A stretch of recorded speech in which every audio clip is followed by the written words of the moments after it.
안녕하세요. 저희 부모님이 전세 1억 7천에 임차인으로 거주 중입니다. 전세 계약 당시 집주인분께서 들어와서 살아야 한다고 해서 1년 계약으로 계약서를 작성했습니다.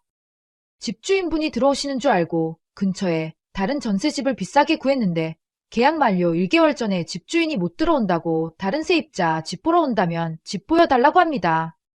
그래서 너무 어이가 없고 화나서 집 못 보여준다고 했습니다.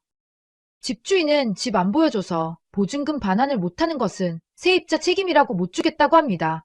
보증금 못 받을 시 법적 절차는 어떻게 될까요?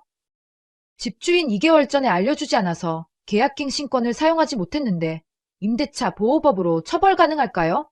조언 부탁드립니다. 변호사를 고용해서 소송 진행할 수 있나요? 안녕하세요. 안타깝네요.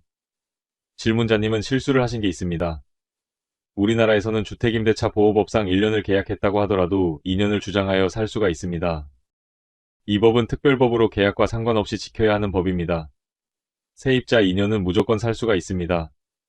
게다가 임대차 3법으로 인하여 2년 갱신을 주장하면 최대 4년을 살 수 있습니다. 단 집주인이 입주 않아야 합니다.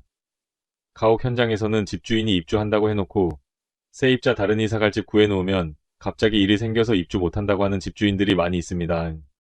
이런 경우는 임대차 3법을 악용하는 사례입니다. 시세대로 받기 위한 편법입니다. 집을 보여주고 안 보여주고는 전적으로 세입자의 재량입니다. 집을 안 보여주는 것과 보증금 반환하는 것과는 아무런 상관이 없습니다. 근데 문제는 세입자분이 이미 다른 집을 계약을 했다고 하니 새로 이사갈 집에 잔금을 치러야 하는데 보증금을 반환받아서 잔금을 치른다면 어쩔 수 없이 집 보여주는 것에 협조를 해야 합니다. 집주인은 얄밉지만 보여주는 것이 맞습니다. 하지만 보증금 반환과 상관없이 잔금을 치룰 수 있다면 집 보여주시지 말고 계약 만기 시 내용 증명 보내시고 임차권 등기하시고 보증금 반환 소송 진행하시면 됩니다.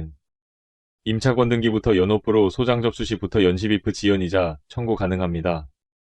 갱신권 사용을 하지 못한 것에 대해서 집주인 처벌 여부는 다툼이 있습니다. 집주인이 거짓으로 입주를 말했다면 그 이유로 인하여 손해배상을 청구할 수 있습니다. 하지만 증거를 찾기는 힘들기 때문에 손해배상 청구는 실질적으로 힘들어 보입니다. 현장에서는 종종 이런 일이 발생하는데 억울하여 소송하고 집주인에게 손해배상 청구하고 싶은 마음은 잘 알고 있습니다. 하지만 소송이라는 게 결국은 변호사 좋은 일만 하는 경우도 많습니다.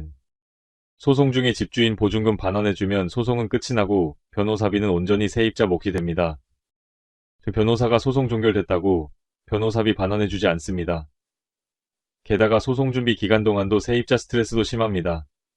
정말 억울하면 소송을 진행하는 게 맞지만 그게 아니라면 보증금 반환받고 잊어버리는 게 좋습니다.